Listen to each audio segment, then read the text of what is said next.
Jammu Kashmir national Congress जिंदाबाद। Jammu Kashmir national Congress जिंदाबाद। MP Ladakh जिंदाबाद। एमपी लद्दाख जिंदाबाद। सीएससी करगिल जिंदाबाद। सीएससी करगिल जिंदाबाद। फैरोज खान साहब जिंदाबाद। फैरोज खान साहब जिंदाबाद। करगिल यूनिट की तरफ से जो यहाँ पे होने जा रहा है, इसका मकसद ये है कि जैसे हाल ही में हमारे जो जम्मू कश्मीर में जो इलेक्शंस हुए उसका आज रिज़ल्ट जो है ऑलमोस्ट डिक्लेयर हुआ है। तो उसमें हम सब ने देखा कि जिस तरह से उम्मीद की जा रही थी कि नेशनल कॉन्फ्रेंस जो है एक बहुत अच्छे मैंडेट के साथ उभर के आएगी, और एन वही जो है अभी आज हमारे सामने नतीजा निकल के आया है। तो इससे हमें ये साफ जाहिर होता है कि जो नेशनल कॉन्फ्रेंस वाहिद वो पार्टी है जो सही तरीके से जम्मू कश्मीर की लोगों की नुमाइंदगी आज तक करती आई है और आइंदा भी करेगी। लोगों ने ये आज एक बार फिर दिखा दिया है। और लोगों का जो नेशनल कॉन्फ्रेंस ने जो मैनिफेस्टो आपने लोगों के सामने रखा था इलेक्शन से पहले, उस मैनिफेस्टो पे लोगों का एक एतमाद जो है हमने आज देखा, लोगों को एक भरोसा। हालांकि बहुत सारे साजिशें भी किया गया, बहुत सारे कोशिश हम सब देखते हैं कि एक तो नेशनल पार्टीज़, रीजनल पार्टीज़ और बहुत सारे छोटे पार्टीज़ इलेक्शन के दौरान में हमने देखे, और बहुत सारे इंडिपेंडेंट्स कैंडिडेट, प्रॉक्सी कैंडिडेट्स भी निकल के आए ताकि वोट का डिवीज़न करने के लिए वहाँ से, पर्टिकुलरली इन कश्मीर वैली। लेकिन उन सारे चीज़ों को जो है लोगों ने नकार दिया है, और एक बहुत ही अच्छे मार्जिन के साथ और एक बहुत अच्छे मैंडेट के साथ नेशनल कॉन्फ्रेंस और इसका अलायंस जो है कांग्रेस उभर के आई। और हमें उम्मीद है कि बहुत जल्दी ये दोनों पार्टी जो है जम्मू कश्मीर में हुकूमत बनाने जा रही है। और इससे हमें ये पता चलता है कि जो आपका 5 अगस्त 2019 को जो एक फ़ैसला लिया गया था मरकज़ी हुकूमत की तरफ से, और उस बीच में बहुत सारे दावे ये किए गए थे कि हमने जी वहाँ पे 370 हटाया, 35A को हटाया, पत्थरबाजी बंद किया, डेवलपमेंट हुए। इससे उन्होंने ऐसा एक नैरेटिव बनाया था कि अब नेशनल कॉन्फ्रेंस या जो है एक जो पहले उनका जो एक शाख्त होता था, एक आइडेंटिटी होता था, वो नहीं रहेगा। लेकिन लोगों ने एक बार फिर दिखा दिया कि उस फैसले के हम लोग खिलाफ थे, और जो जिस पार्टी ने शुरू से लेकर अब तक जो है अपनी आवाज़ जो है उठाई है, उसके साथ लोगों ने आवाज़ दिया है। तो इसलिए हम जो है सबसे पहले तो लोगों के, जम्मू कश्मीर के पूरे लोगों को मुबारकबाद पेश करते हैं कि उन्होंने इस प्रोसेस में, इलेक्शन प्रोसेस में हिंदुस्तान के आइन पर एतमाद करते हुए एक इलेक्शन प्रोसेस में जो है पूरा हिस्सा लिया। कहीं बाइकाट का कोई असर नहीं आया, और ये दिखा दिया कि हम जो हैं, जो पार्टी जो है लोगों के आवाज़ में आवाज़ बन के आज तक आगे आई है, उसी पार्टी को उन्होंने समर्थन दिया है। और हमें उम्मीद है इंशाल्लाह जो नई हुकूमत जो है नेशनल कॉन्फ्रेंस की कश्मीर में जो बनने जा रही है, वो लोगों के उमंगों पे उतरेगा। और हमें ये लगता है कि जो मैंडेट जो लोगों ने दिया है, उस मैंडेट का मरकज़ी सरकार भी उसका एहतराम करेगा, और बहुत जल्दी जो है रियासत को है असली जो स्टेटहुड जो है रियासत का दर्जा जो है वो रिस्टोर करेगा।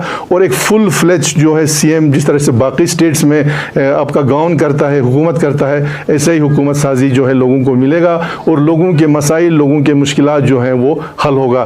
तो यही हम आज यहाँ पे बोलने के लिए आपको लाए हैं। तो हम अपनी पार्टी के क़यादत को, यहाँ की पार्टी, हमारी नेशनल कॉन्फ्रेंस यूनिट की तमाम हमारे अहदेदारान की तरफ से बहुत बहुत मुबारकबाद पेश करते हैं, और जितने भी जो कैंडिडेट्स वहाँ पे कामयाब हुए हैं उनको भी मुबारकबाद पेश करते हैं। और हमें उम्मीद है क्योंकि नेशनल कॉन्फ्रेंस जो है पार्टी करगिल डिस्ट्रिक्ट के साथ एक उनका एक जोड़ है बहुत एक पुराना, और आप लोगों ने रिसेंटली देखा है कि हमारे जो पिछले साल यहाँ पे काउंसिल इलेक्शन हुआ, उसमें भी लोगों ने जो है इस पार्टी पर एतमाद किया, क्योंकि इस पार्टी ने करगिल के लिए भी बहुत बहुत बड़ा काम किया है। हम बार बार बोलते हैं कि करगिल का जो नेशनल कॉन्फ्रेंस का सबसे बड़ा देन जो करगिल को है, वो 1979 में जो डिस्ट्रिक्ट हमको अलग करके दिया था, वो लोगों ने अभी तक नहीं भूला है। तो इस पार्टी के साथ, चाहे वो JNK में हो, अभी बेशक हम अलग से UT में हुए हैं, लेकिन इस पार्टी को हमने ज़िंदा रखा है और आइंदा भी ज़िंदा रखना है, क्योंकि यही वाहिद पार्टी है जो लोगों के उमंगों पे अभी भी आप लोगों ने देखा, हमारे चाहे करगिल में हो, चाहे जम्मू कश्मीर में हो, चाहे लद्दाख में हो, लोगों पे के उमंगों पर उतरता है। और उम्मीद है इंशाल्लाह आगे भी जो है लोगों के उमंगों पर उतरता है। सबसे पहले मैं हमारे नेशनल कॉन्फ्रेंस के पार्टी क़यादत जो हमारे प्रेसिडेंट है जनाब डॉक्टर फारूक अब्दुल्ला साहब, वाइस प्रेसिडेंट जनाब उमर अब्दुल्ला साहब, और जनरल सेक्रेटरी अली मोहम्मद सागर साहब और नेशनल कॉन्फ्रेंस के पूरे यूनिट जो हमारे JNK के हैं, उन सबको बहुत बहुत मुबारकबाद पेश करता हूँ हमारे कौंसल की तरफ से और हमारे जो कोलिशन यहाँ पे कौंसल चल रहा है।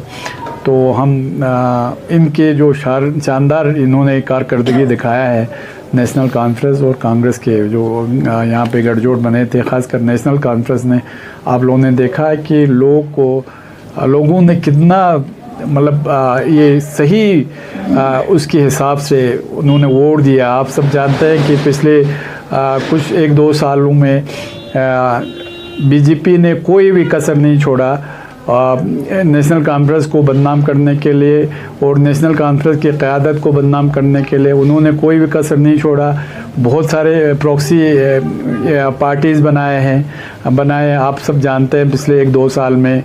वो अल्लाह के फजल से आज हमारे JNK के जितने भी वोटर्स थे और ख़ासकर हमारे कश्मीर डिवीज़न के जो वोटर्स थे, उन्होंने एक ऐसा फ़ैसला दिया है कि बिल्कुल सोच समझ के उन्होंने वोट दिया है कि उनका जो मुस्तक़बिल है वो नेशनल कॉन्फ्रेंस के हाथ में है और नेशनल कॉन्फ्रेंस ही वाहिद पार्टी है जो कश्मीरियों के जो हुकूक़ है उनको संभालने के लिए, उनके हुकूक़ के लिए लड़ने के लिए नेशनल कॉन्फ्रेंस ही वाहिद पार्टी है। बाकी जो प्रॉक्सी कैंडिडेट्स आप लोगों ने देखा, जो प्रॉक्सी पार्टीज़ बनाए गए थे पिछले 1-2 साल में, वो सब उन सबों को हमारे JNK गवर्नमेंट, JNK जो हमारे JNK के पब्लिक, खासकर कश्मीर के जो हमारे लोग थे, उन्होंने रास्ता दिखा दिया है कि वाकई में नेशनल कॉन्फ्रेंस और सिर्फ नेशनल कॉन्फ्रेंस ही है जो हमारे JNK के लोगों का खिदमत पहले भी करते आए हैं और अभी भी आगे भी करेंगे। और जो भी हुकूक़ हमारे सलफ़ हुए हैं पिछले कुछ सालों में 2019 के बाद, वो उनके ख़ासकर स्टेटहुड के रेस्टोरेशन वगैरह हो या बाकी चीज़ें हों, आप सब जानते हैं कि हमारे एयरवाइल JNK ने कितना दुख झेला है। तो उन सब को मरहम लगाने के लिए इंशाअल्लाह नेशनल कॉन्फ्रेंस की क़यादत उस पर काम करेगी।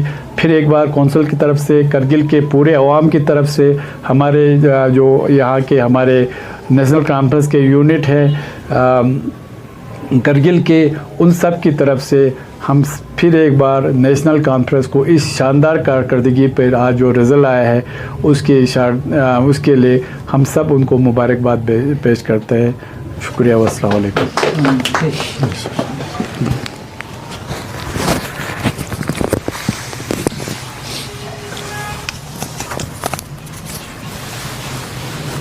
बिस्मिल्लाहिर्रहमानिर्रहीम। जैसे कि फ़िरोज़ साहब और डॉक्टर साहब दोनों ने बताया कि आज रियासत जम्मू कश्मीर के जो इलेक्शन है उसका रिज़ल्ट सामने आया और एक बार फिर जम्मू कश्मीर के अवाम ने नेशनल कॉन्फ्रेंस खुसूसन अब्दुल्ला ख़ानदान पे जो उनका जो एतमाद जो है वो फिर से दिखाया है। उस चीज़ के लिए मैं सबसे पहले जनाब डॉक्टर फ़ारूक अब्दुल्ला साहब और उमर अब्दुल्ला साहब और नेशनल कॉन्फ्रेंस के तमाम लीडरशिप और ख़ासकर जो ग्राउंड लेवल पे जम्मू में, कश्मीर में नेशनल कॉन्फ्रेंस के जो वर्कर्स ने काम किया है, उनके लिए उनको अपनी तरफ से, यहाँ के आवाम की तरफ से मैं मुबारकबाद पेश करता हूँ। और रियासत जम्मू कश्मीर के पूरे आवाम को मैं मुबारकबाद पेश करता हूँ कि इस इलेक्शन में जो एक जमहूरी निज़ाम में एक ये हमें राइट है कि अपने वोट के ज़रिए अपने जो नुमाइंदा जो है वो चुनने का आपको अधिकार है, उसका भरपूर फ़ायदा लेके बढ़ चढ़ के इस इलेक्शन में हिस्सा लिया और अपने ख्वाहिशात के हिसाब से नुमाइंदों को वोट किया। उसके लिए पूरे रियासत के अवाम को मुबारकबाद।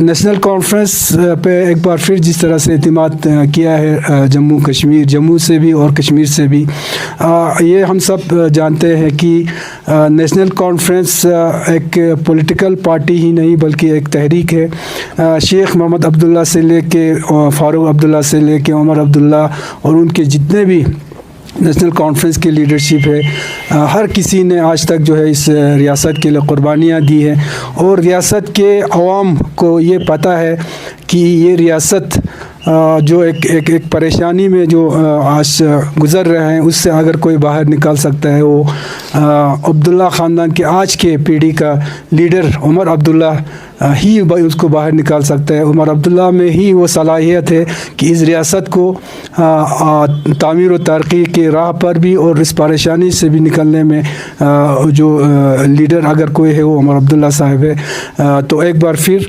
जैसे कि आप सबको पता है प्रेडिक्शन तो थे कि नेशनल कॉन्फ्रेंस सबसे बड़ा पार्टी किस तौर पर उभरेंगे, लेकिन एक्सपेक्टेशन से भी ज़्यादा तकरीबन 40 सीट से ज़्यादा जो है मेरे ख्याल से अभी तक जो 42 सीट पे उन्होंने जीत हासिल करके एक रिकॉर्ड कायम किया है। मैं एक बार फिर उमर फारूक साहब, उमर साहब, सागर साहब और बाकी जितने भी जम्मू के कश्मीर के पार्टी का जो काडर है, टीम है, वर्कर है, उन सबको मैं दिल से मुबारकबाद पेश करता हूँ। शुक्रिया सर। जिस तरह एब्रोगेशन के बाद मैं बात कर रहा हूँ सर, पहले जब हम फुल फ्लेश्ड इवेंट की यूटी के साथ था उस वक्त की अलग बात है सर। आप डिफरेंट यूटीज़ बन चुके हैं सर, लद्दाख अलग यूटी है, आप जेएन की अलग यूटी है, तो क्या रोल रहेगा सर नेशनल कॉन्फ्रेंस का? मैं कारगिल एनसी की बात नहीं करूँ सर, हाई कमांड लेवल की बात करूँ, क्या रोल अदा कर सकता है लद्दाख के? साथ ही साथ क्या फुल फ्लेश्ड आपके हाई कमांड कारगिल में फंड यूटिलाइज कर सकते हैं और जेएन के की तरह? और इस सारे बहुत सारे इश्यूज हैं लद्दाख में, जिस तरह लड़ाई आप लड़ रहे जो पद यात्रा को लेकर काफ़ी सारे डिमांड्स हैं, क्या कुछ करोगे सर नेशनल कॉन्फ्रेंस? देखिए, नेशनल कॉन्फ्रेंस अगर आप पॉलिटिकली बोल रहे हैं तो या चाहे वो यूटी अलग हो चाहे स्टेट अलग हो, कोई फ़र्क नहीं पड़ता है। आप खुद जानते हैं कि कोई भी पॉलिटिकल पार्टी किसी भी स्टेट में जाके इलेक्शन लड़ सकता है और वहाँ पे अपना काम कर सकता है। इसी तरह से लद्दाख यूटी बना, बेशक यूटी बनने का ये मतलब नहीं है कि पॉलिटिकल पार्टी भी अलग हुआ है। जहाँ जिस पार्टी का एग्जिस्टेंस है वहाँ पर एग्जिस्ट करता है, जिस तरह से नेशनल कॉन्फ्रेंस यहाँ पर हमारा काम एग्जिस्ट कर रहा है। और आप अभी हाल ही पार्लियामेंट्री इलेक्शन में आपने देखा होगा, एक तो हमारे यहाँ से हमारे पार्लियामेंट मेंबर यहाँ से गए हैं, उसके बाद नेशनल कॉन्फ्रेंस के 2 मेंबर जो है हमारे पार्लियामेंट में है, वो लद्दाख के इश्यूज़ को लेके वो भी वहाँ पे बात करते हैं। हमारा जो भी इशू हो वहाँ के मेंबर जो है सपोर्ट करेंगे और इंशाल्लाह हमें उम्मीद है कि जो भी लद्दाख का मसाइल होगा, लद्दाख के इश्यूज़ होगा, उस पर इंशाल्लाह आने वाला जो हमारा सीएम होगा इंशाल्लाह उमर अब्दुल्ला साहब, वो भी अपना आवाज़ जो है ज़रूर उठाएंगे। तो इसका ये बहुत ही गलत एक परसेप्शन है कि भाई आप बड़ा यूटी बन गए हैं तो क्या रिलेवेंस होगा। देखिए, आप खुद जानते हैं कि आप जितने भी रीजनल पार्टीज़ हैं हर जगह एग्जिस्ट करते हैं, जितने भी जो भी आपका पॉलिटिकल जो नेशनल पार्टीज़ हैं उसको छोड़ के स्टेट पार्टीज़, इसी तरह से भी यहाँ पे नेशनल कॉन्फ्रेंस का एक बहुत अच्छा एग्जिस्टेंस लद्दाख में पहले से भी है और अभी भी रहेगा। और जिस तरह से हमारे मेंबर पार्लियामेंट में गए हैं, जो हमारे 2 मेंबर हैं वहाँ पे नेशनल कॉन्फ्रेंस के, हमें उम्मीद है इंशाल्लाह वो भी उनकी आवाज़ में आवाज़ मिला के हमारे मसाइल वहाँ तक पहुँचा सकते हैं। और दूसरी बात, इतनी भारी अक्सरियत से जो है अभी हमारे यहाँ पे जो है नेशनल कॉन्फ्रेंस जम्मू कश्मीर में जब आई है, असेंबली बनेगा तो कुदरती बात है राज्यसभा में भी नेशनल कॉन्फ्रेंस के मेंबर जो है वहाँ पे जाएंगे, तो हमारे जो मसाइल हैं लद्दाख के पर्टिकुलर करगिल के, उनको एक बूस्ट मिलेगा इस पार्टी की तरफ से। सर ड्यूरिंग लोकसभा इलेक्शन जितने भी एनसी के कारकुन थे सर, उन्होंने तो इस्तीफा दिया था सर। अभी रिसेंटली आप लोग फिर से एनसी को सपोर्ट कर रहे हैं सर। लोगों में लोगों को ये समझ में नहीं आ रही है सर कि 1 महीने के लिए इस्तीफा देते हैं फिर से ज्वाइनिंग होते हैं, क्या कहेंगे सर इसमें? देखिए, उस वक़्त इलेक्शन में हालात ऐसा बना था कि हमारे जो नेशनल कॉन्फ्रेंस के जो ओहदेदार थे, हमारे जो नेशनल कॉन्फ्रेंस ख़ासकर करगिल यूनिट की आवाम, ख़ासकर जो हमारे वर्कर्स सालों साल से इस पार्टी से जुड़े हुए और ग्राउंड लेवल पे जो लोग जुड़े हैं, वो लोग तो इस पार्टी से जुड़े हुए आज तक। जो ओहदेदार थे उन्होंने उस वक़्त रिज़ाइन किया था और उसके बाद फिर से पार्टी बनाने का ये था, मगर ये स्टेट में जम्मू कश्मीर में ये इलेक्शन का अनाउंस हुआ, इस वजह से जो है अभी तक ये नहीं हुआ। अब इलेक्शन ख़त्म हुआ, इसके बाद जो है नेशनल कॉन्फ्रेंस का जो हाई कमांड है वो ज़रूर यहाँ पे जो करगिल यूनिट में है वो फिर से पार्टी को जो है नई तरीके से बनाएंगे। सर रिसेंटली 1-2 दिन हो गए सर, वर्ड ऑफ वार हम कह सकते हैं in between Sonam Wangchuk and Sajjad Kargil. Attacks और केडीए के रिप्रेजेंटेटिव है सर, तो क्या कुछ कहोगे सर, सज्जाद साहब का कहना है कि सोनम वांगचुक नहीं चाहते कि सज्जाद साहब नहीं, उसमें वर्ड ऑफ वॉर जिस तरह आप लोग इस चीज़ को ले रहे हैं, मुझे नहीं लगा कोई वर्ड ऑफ वॉर है। जब वहाँ पे हमारे लोगों को पदयात्री जो ले से चले थे, वो लोग को एक दिन पहले शाम को सिंगू बॉर्डर पे पहुँचे और रात को उनको डिटेन किया गया। सुबह जो है हमारे करगिल से जो लोग गए थे वो लोग को उनको सिंगू बॉर्डर पे रोका गया और उसके बाद उनको भी डिटेन किया गया। मुझे ख़ुद एक दिन के लिए वहाँ पे डिटेन था मैं। उस वक़्त फिर जब डिटेंशन में था उस वक़्त मैं और सीसी साहब ही एक वो था कि जो होम वालों से हमारे बातचीत हो रहे थे उस वक़्त। होम से जो हमारी बातचीत हुई इसमें एक दो चीज़ों का हमें इंश्योरेंस दिया गया था, तीन चीज़ों पे। एक तो वो लोग एक अच्छा पैसेज दे के राजघाट पे इसको लेके वहाँ पे, चूँकि जब डिटेन किया उस वक़्त से लेके दूसरे दिन तक वहाँ अंदर जो बैठे थे वो लोग अनशन पे बैठे थे, तो उनको राजघाट पे अनशन तोड़ना था। और एक मेमोरेंडम जो है जो होम के एक ऑफिसर्स जॉइंट सेक्रेटरी आके उनके पास देना था, वो हमारा हो गया। बाकी जो इंश्योरेंस उन्होंने हमें दिया था, एक तो हमारे जो टॉप 3 लीडरशिप है इस देश का, प्राइम मिनिस्टर, प्रेसिडेंट और होम मिनिस्टर जी, इन तीनों में से किसी एक के साथ सोनम वांगचुक जी और केडी और एपेक्स के कुछ लीडरशिप के साथ उनका मीटिंग करवाना था। और उसके बाद 15 दिन के अंदर जो हाई पावर कमेटी जो ऑलरेडी पिछले साल जो उनके टॉक्स चल रहे थे वो उस टॉक्स को रिस्टोर करना था। तो इस एश्योरेंस के बाद हमने राजघाट पे अनशन भी तोड़ा और इस जो यात्री थे उसको हमने डिसबर्स भी किया। तो उसके बाद सोनम वांगचुक जी का ये कहना था क्योंकि डेट या टाइम या जिस शख्स से हमें मिलाने जा रहे थे उसका नाम अभी तक नहीं आया, तो हम वहाँ पे बैठेंगे। तो उसमें हमारा यही तय हो गया था कि सोनम वांगचुक जी और उनके कुछ साथी जो है वो अनशन पे बैठेंगे। तो उन्होंने यही कहा था कि केडीए और एपेक्स के अगर कोई बैठना चाहता है तो उनको बैठे। तो हमने अपनी तरफ से केडीए के एक मीटिंग करके उसमें सज्जाद करगिली को हमने वहीं पे रख के आया था, अगर ज़रूरत पड़ा इनके साथ बैठने के लिए तो वो सज्जाद बैठेंगे। तो दूसरे दिन मुझे पता चला कि जिस तरह से सज्जाद और सोनम वांगचुक ने कुछ वो बातें किया, उस पे बाज़ाब्ता एक मीटिंग में डिसाइड किया गया कि ठीक है, फिर केडीए से भी कोई नहीं बैठेगा, एपेक्स से भी कोई नहीं बैठेगा, सोनम वांगचुक जी और उनके कुछ साथी वहाँ पे बैठेंगे। तो उसी हिसाब से सोनम वांगचुक जी और उनके कुछ साथी वहाँ पे बैठे हैं। बाकी जितने भी लीडरशिप, चाहे एपेक्स के हो चाहे केडीए को, दिल्ली से शायद अभी तक तो बाहर हमारे करगिल मेले में आए हैं। और हमें ये उम्मीद है जो एश्योरेंस हमें होम से मिली है 15 दिन के अंदर जो है हाई पावर कमेटी का जो मीटिंग उसको रिस्टोर करेंगे और लीडरशिप से हमें मिलाएंगे, ये उम्मीद है।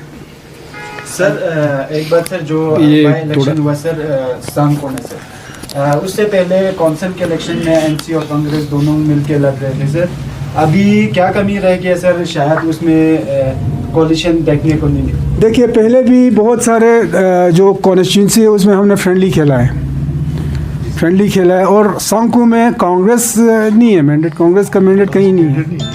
तो कांग्रेस के वहाँ के जो यहाँ की जो लीडरशिप है उन्होंने तो नेशनल कॉन्फ्रेंस का साथ दिया है, लेकिन लोकल लेवल पे उनके कुछ लोगों ने जो 2 कैंडिडेट है उसमें से अलग अलग लोगों को सपोर्ट किया होगा, लेकिन डायरेक्ट कांग्रेस का वहाँ पे कोई कैंडिडेट नहीं है। और थोड़ा जो आप लोगों ने पहले कहा कि एनसी 1 महीने के बाद वापस आता है, ये वाला मैं क्लियर करना चाहता हूँ। हमारे लीडरशिप जो थे यहाँ पे जो ये क्या आते हैं ऑफिस बेयरर जितने भी थे ऊपर से नीचे तक, उन्होंने इस्तीफ़ा पेश किया था, मगर बाद में वो इस्तीफ़ा जो रेजिग्नेशन थे वो एक्सेप्ट नहीं हुआ था। एक ये, दूसरा ये है जो भी हमारे ऑनरेबल काउंसलर जो भी हमारे वर्कर्स है, आप लोगों को मालूम होगा किसी ने भी इस्तीफ़ा नहीं दिया था। और जो इस्तीफ़ा देने का हमारा ये था, हमारे लिए कौम फर्स्ट था, मतलब पहले उस पर हमारे कौम का, क्योंकि हमारा कैंडिडेट हमने निकाला था, तो उस कैंडिडेट को जिताने के लिए कोई भी कुर्बानी देने के लिए हम तैयार थे, जिसमें हमारे जिस पार्टी ने हमारे जिस पार्टी में हम मतलब सालों साल से रहे हमारे क़यादत ने, इसलिए इस्तीफ़ा पार्टी हाईकमांड को दिया था ताकि हमारे कैंडिडेट जो है, जो हमने जॉइंट कैंडिडेट निकाला था करगिल के या लद्दाख से, तो उनके वोट में तो कोई फ़र्क नहीं आ जाए उसके लिए दिया था। बाकी 1 महीना 1.5 महीना वाला बिल्कुल मसला नहीं है। हमारे किसी आपको उनको शायद मैं क्लियर कर दूं, हमारे किसी काउंसलर ने या हमारे किसी वर्कर ने और बाकी मेंबरशिप से, बेसिक मेंबरशिप से किसी ने इस्तीफ़ा नहीं दिया था। और बाद में जो है हमारे जो ये थे लीडरशिप थे जिन्होंने इस्तीफ़ा दिया था, वो पार्टी क़यादत ने एक्सेप्ट भी नहीं किया था। तो एमपी साहब आजकल जो है लद्दाख में सर जब से 5 साल हो गया अनएम्प्लॉयमेंट का बहुत इशू है सर यहाँ पे। बाकी पॉलिटिकल भी हो गया लेकिन अनएम्प्लॉयमेंट का बहुत इशू है, बहुत पढ़े लिखे लोग बेकार है सर। तो क्या मतलब आप कदम उठा रहे हैं इस पर? देखिए, डे 1 से जब से मैंने ओथ लिया तब से लेके चाहे पार्लियामेंट हो चाहे पार्लियामेंट के बाहर हो, सबसे ज़्यादा अगर किसी इश्यूज़ को मैंने एड्रेस करके लोगों जहाँ जहाँ मुझे पहुँचाना था वहाँ पहुँचाना था, वो सबसे ज़्यादा जो है इन अनएम्प्लॉयमेंट का इश्यूज़ जो है उसको मैंने उजागर किया है। ख़ुसूसन हमारे जो रिक्रूटमेंट जो सिस्टम जो बंद पड़े हैं, उसके लिए अभी यही जो हमारे जो हाई पावर कमेटी का ये जो टॉक्स रिस्टोर करने का जो हमने गुजारिश जो बार बार किया है, उसमें भी ज़्यादा सबसे पहला हमने अगर ये रिस्टोर होता है तो जो 4 पॉइंट एजेंडा में 1 पॉइंट यही है। तो मैंने होम वालों के साथ भी यही बात किया था, हम सीसी साहब भी थे हमने, तो उनसे भी यही हमने गुजारिश किया अगर हाई पावर कमेटी का अगर मीटिंग होता है तो सबसे पहले इसी इश्यूज़ पे हमने डिस्कस करना है। इसके अलावा होम मिनिस्ट्री हो, चाहे हमारे हमें ये क्या बोलते हैं होम सेक्रेटरी से भी मिला, और पार्लियामेंट में भी इस इशू को मैंने बहुत ज़ोरदार तरीके से मैंने उठाया था। और हम सब यही लगे हैं कि सबसे पहले जो है हमारे खुसूसन जो गेजेटेड जो पोस्ट है या जो यूटी लेवल का जो रिक्रूटमेंट है वो जल्दी से हो, और जल्दी से भी हो और ऐसे भी हो जो हमारे जो लद्दाख के यूथ से उनके हिसाब से हो, क्योंकि इसमें आपका रिजर्वेशन का मसला है, हमारा पीएससीज़ का मसला है और हमारे काडर का मसला है। अगर जब तक ये मसला हल ना हो ऐसे ही अगर रिक्रूटमेंट करें वो भी हमारे शायद हित में नहीं होगा। तो इन सारे चीज़ों पे बैक साइड से भी हमारी बातचीत चल रही है और इंशाल्लाह जल्दी कोई ना कोई इस पर कोई ना कोई फैसला लेंगे। एमपी साहब आज हमें मौका मिला है आपसे बात करने, तो सर करगिल एयरपोर्ट के लेके क्या स्टेटस है, क्योंकि आप दिल्ली में बहुत सारे मिनिस्टर से भी वहाँ पे मिला सर, पार्लियामेंट में भी, तो क्या स्टेटस है सर करगिल एयरपोर्ट का? इंशाल्लाह उस पर भी मैं डे 1 से लगा हूँ। मैं सिविल एविएशन मिनिस्टर से भी मिला, सिविल एविएशन सेक्रेटरी से भी मिला, हमारे होम जो सेक्रेटरी है उनके साथ भी मैंने ये डिस्कस किया। 2 चीज़ों पे उस पे काम कर रहा है। एक तो हमारे एयरपोर्ट, नया एयरपोर्ट या एक्सटेंशन की तो नहीं, नया एयरपोर्ट की, जो कि एक survey team, 2 survey team already जब फेरोज साहब सीसी थे उस वक़्त आए थे, एक टीम में कुछ फॉरेनर्स भी थे, लेकिन जो मुझे पार्लियामेंट में मैंने जो क्वेश्चन रेज किया उस क्वेश्चन के जवाब में मुझे ये आया कि उन कमेटियों ने जो है इसका रिपोर्ट जो है वो नेगेटिव में दिया है। लेकिन वहाँ पे मैंने देखा कि सिर्फ हमारा एक साइड का ही सर्वे की बात किया गया है, जो वाका वाला साइड है। उसके अलावा हमारे जो एग्जिस्टिंग यहाँ पे एयरपोर्ट है वहाँ से वाका नाले की तरफ एक जाता है, या हमारे यहाँ पे बाकी 2-3 जगह और है, उन चीज़ों की जिक्र नहीं किया है। मगर मैंने तफसीलन वो सारे चीज़ें इन लोगों के सामने रखा है और मैंने यही गुजारिश किया है, और इंशाल्लाह आने वाले दिनों में और भी हाई अथॉरिटीज़ से मिल के नए सिरे से जो है यहाँ पे सर्वे शुरू करें। एक दूसरा हमारा एग्जिस्टिंग जो एयरपोर्ट है उस पर एक सिविल एयरक्राफ्ट अभी तक शुरू नहीं हुआ, जबकि 2 बार जो है उड़ान स्कीम में इसको लिया गया है। उसका भी ये है कि मैंने मंत्री से भी मिला, मैंने डिफेंस से भी बात किया, डिफेंस ही नहीं है होम से भी बात किया, और इंशाल्लाह आने वाले दिनों में उन्होंने मुझे प्रॉमिस ये किया कि 60-70 सीटर की जो अगर एयरक्राफ्ट कहीं नहीं मिलता है तो कम से कम हम एक 19 सीटर का हम शुरू करेंगे। लेकिन मैं थोड़ा इसमें ये उनके पीछे ये पड़ा हूँ कि शुरू ही अगर करना है तो 60-70 सीटर का एक एयरक्राफ्ट जो कि 1-2 कंपनीज़ के पास है, उसमें कंपनी वाला तैयार नहीं हो रहा है, क्योंकि वो अपने बिज़नेस के हिसाब से रूट्स का देखता है। तो उसमें मेरा कोशिश यही रहेगा कि जो होम मिनिस्टर साहब है हमारे, उसका अगर इंटरवेंस हो तो इंशाल्लाह मैं कोशिश करूँगा लोगों से मिलने के लिए। तो मैं कोशिश यही कर रहा हूँ कि जल्दी से जल्दी कम से कम एक सिविल एयर सर्विस जो है इस एयरपोर्ट पे शुरू हो।